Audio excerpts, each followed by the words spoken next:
Section 6.4, dernière section du chapitre 6, dernière section point de notre matière. Dans cette section-ci, on va parler du tracé des courbes, des tracés de courbes. Donc, on va avoir une fonction qu'on va vouloir tracer et pour pouvoir faire ça, on va construire un gros tableau des signes qui va nous donner toutes les informations nécessaires pour tracer une courbe qui va répondre aux exigences de notre fonction f de x. Pour ça, on se donne une démarche pour pouvoir solutionner ça de façon générale. On va commencer par déterminer notre domaine, parce que ça se pourrait que notre fonction ne soit pas définie partout. On veut savoir où est-ce que ça va planter, où est-ce que notre fonction ne sera pas définie, pour savoir si on a besoin de dessiner quelque chose à cet endroit-là sur notre dessin. Ensuite de ça, on va déterminer nos asymptotes. On va déterminer asymptote verticale, horizontale et s'il y a lieu, oblique. Dans ce cas-ci, on n'en aura pas des obliques parce que j'ai décidé de sauter par-dessus cette section-là. Donc, on va passer par-dessus les obliques, mais on va quand même voir les verticales et les horizontales. Ensuite, vous allez trouver les valeurs critiques de f de x. Ces valeurs-là, c'est lorsque notre dérivée première est nulle ou n'existe pas. Ensuite de ça, vous trouvez les candidats pour les points d'inflexion. Donc, les candidats qui font que la deuxième dérivée est nulle ou que la deuxième dérivée n'existe pas. Avec toutes ces valeurs-là, vous allez construire un très gros tableau des signes qui va contenir plusieurs valeurs. Et ce tableau des signes-là va vous permettre, en étape 6, d'aller tracer votre courbe en analysant le résultat total de votre fonction sur ces points particuliers-là. Ceci étant dit, sans plus attendre, on va en se préparer un exemple. Comme ça, on va faire l'exemple 6.16. Donc, f de x qui est égal à x à la 4 sur 2 moins 4x à la 3 sur 3. Dans ce cas-ci, on cherche à tracer la fonction f de x à partir de cette fonction-là, à partir de cette règle-ci. On va suivre nos étapes, puis on va se rendre jusqu'au bout de cette démarche-là sans trop de problèmes. On commence par déterminer le domaine de f. Dans ce cas-ci, domaine de f, ce seront toutes les valeurs réelles qui n'annulent pas notre fonction. En réalité, ici, on se rend compte qu'on a un polynôme et que cette fonction-là est définie sur tous les réels. Il n'y a aucune valeur qui va poser problème à un polynôme, donc le domaine, c'est les réels. On passe en deux aux asymptotes. Pour les asymptotes, il faut vérifier s'il y en a des verticales et s'il y en a des horizontales. Je vous ai dit qu'on ne faisait pas les obliques, donc on va sauter par-dessus. On va aller vérifier les asymptotes verticales. Pour ça, il faut trouver des valeurs qui font en sorte qu'on divise par 0, typiquement, ou des valeurs qui font planter une fonction transcendante comme le logarithme naturel ou le log de façon générale. Dans ce cas-ci, il n'y a aucune de ces valeurs-là, donc il n'y a aucune asymptote verticale. On va plutôt aller à l'horizontale dans ce cas-ci. Et l'horizontale, ce sera d'aller vérifier la limite de la fonction lorsqu'on s'approche de moins l'infini ou de plus l'infini. Ici, dans ce cas-là, si on fait la limite vers l'infini de f de x, cette limite-là, on a un polynôme ici, x à la 4 sur 2 moins 4x à la 3. Pour trouver cette solution-là, il va falloir qu'on mette en évidence x à la 4. Donc, x à la 4 fois 1/2 moins, ici ce sera 4 sur 3x. Et ici, si on fait cette fonction-là, ici, dans notre parenthèse, 1/2 va rester 1/2, 4 sur 3x va devenir 0. Donc on va avoir un chiffre fois x à la 4 qui va devenir l'infini. Donc on va avoir une fonction qui s'en va vers l'infini lorsqu'on augmente beaucoup notre valeur de x. De l'autre côté, dans les x négatifs, on va avoir la même limite à évaluer.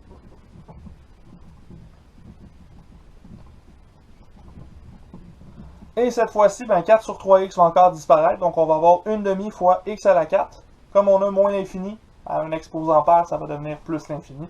Donc encore une fois, on obtient l'infini pour cette limite-ci. Donc on n'a aucune asymptote horizontale possible, parce que si on avance vraiment beaucoup, on s'en va vers l'infini. Si on recule vraiment beaucoup, on s'en va vers l'infini aussi. On n'a pas d'asymptotes qui apparaissent ici, donc aucune asymptote horizontale.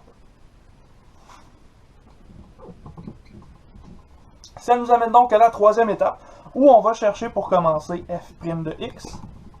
Cette dérivée-là, on l'a fait avec la fonction qu'on avait en haut. Donc cette fonction-là, x à la 4 sur 2, ça va devenir, si on dérive ça, 4x à la 3 sur 2. Donc on va obtenir 4x3 sur 2 qu'on va pouvoir simplifier ensuite, hein, parce que 4 sur 2, ça va se simplifier. Mais on va faire la deuxième dérivée. 4x à la 3 sur 3, ça va nous donner 12x au carré sur 3. On simplifie ici. Au début, ça va nous donner 2x à la 3. Et ensuite, ça va nous donner 4x au carré, qu'on peut simplifier comme étant 2x carré fois x moins 2. Et ça veut dire que les valeurs critiques sont x égale 0 et x égale 2. Ce sont les deux seules valeurs de x qui vont annuler notre première dérivée. Ensuite de ça, en quatrième position, je dois déterminer les candidats pour les points d'inflexion de ma fonction. Donc, je vais aller voir la seconde dérivée de f de x. Donc, je dérive une seconde fois cette expression-ci. 2x à la 3 va devenir 6x au carré. 4x au carré va devenir moins 8x. Dans ce cas-ci, on peut simplifier ça encore une fois comme étant 2x fois 3x moins 4.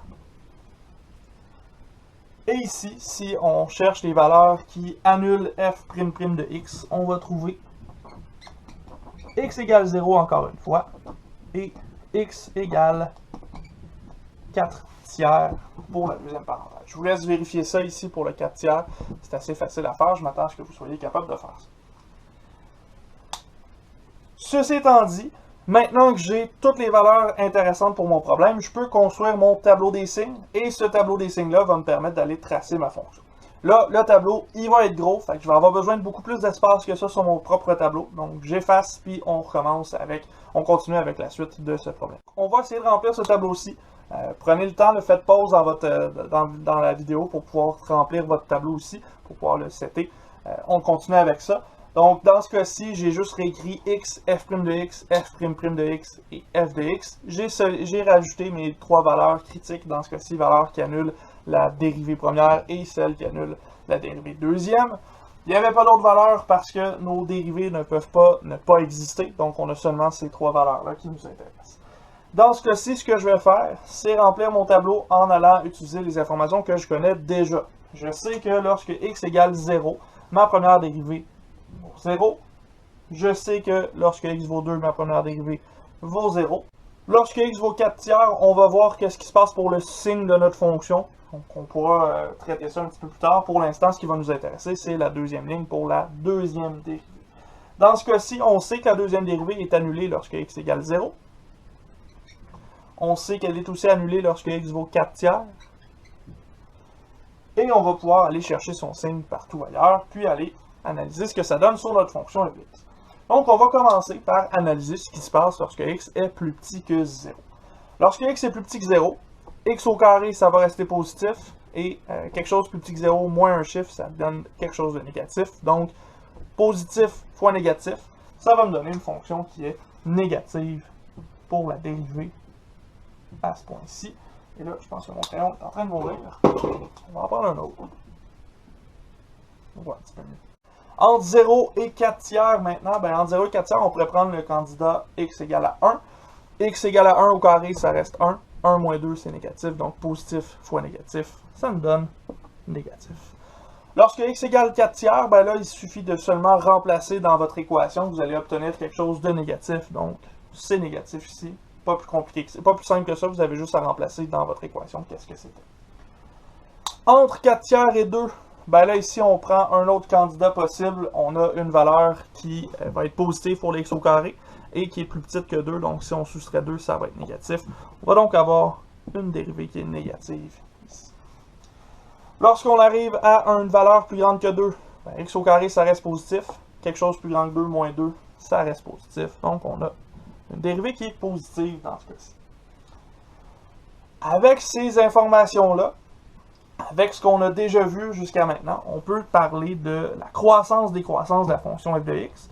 Donc, première dérivée négative, la fonction est décroissante, négative, décroissante, négative, décroissante, négative, décroissante, positive, croissante. Donc, on sait que en x égale à 2, comme il y a un changement de croissance, on va avoir ici un maximum ou un minimum. On passe de décroissant à croissant. On a donc un minimum relatif assuré. Et on voit que comme notre fonction est toujours décroissante jusqu'à ce point-là et qu'après elle commence à remonter, c'est même un minimum relatif et absolu dans ce cas-ci. Ensuite de ça, je vais me déplacer à ma deuxième ligne pour la seconde dérivée de f de x. Donc dans ce cas-ci, seconde dérivée, si x est négatif, 2x est négatif.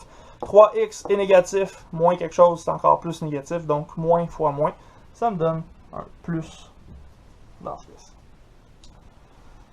Entre 0 et 4 tiers, 2x est positif, mais 3x moins 4 est négatif. Donc plus fois moins, ça me donne un négatif.